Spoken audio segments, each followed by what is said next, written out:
a Portuguese cartographer named Duarte de Armas drew a series of castles built during medieval times along this Portuguese and Spanish border.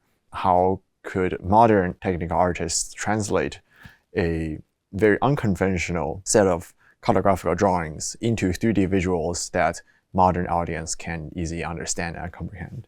We're working on the Sandcastle project, and this project is focused on reconstructing scenes from this book of fortresses that people can ultimately explore as like a 3D gaming environment. There's like a tool specifically for walls or for hills or for houses, and the designer will be able to just use the tools at will to ultimately just reconstruct the scene.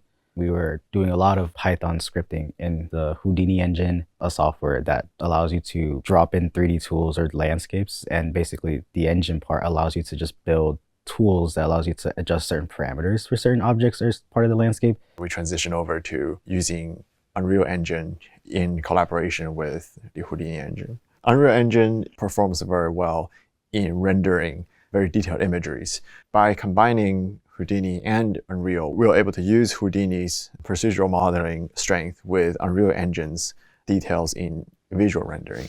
The walls have been the biggest challenge. We want a tool that allows the designer to draw a curve and have it build the wall as it's drawing it. That's also like properly fitted to the landscape. Historically speaking, these castles were usually on top of a mountain. So how do we trace a wall on varied and unpredictable terrains?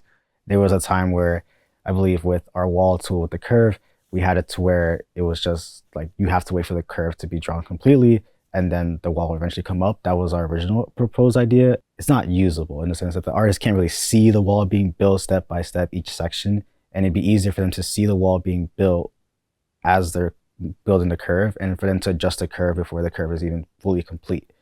All right, so we had to step back and redo the tool a bit. So like at every step, we're continuously thinking of like, is it easy? Is it understandable?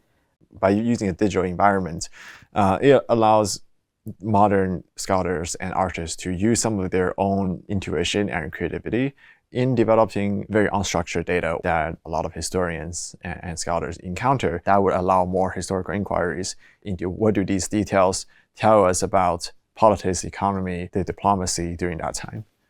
It's not like related to just medieval castles. You could have it to be like modern city buildings or nature gaming environments. As long as the input is somewhat similar to what we're giving our current tools and the texture you give it is related to your specific context, then the tools can definitely be translated. Or you can just grab pieces of our tools and maybe use it as like inspiration to build a new tool or a new network of nodes that uses some certain procedural aspect of our tools. I think they can easily be translated to different contexts.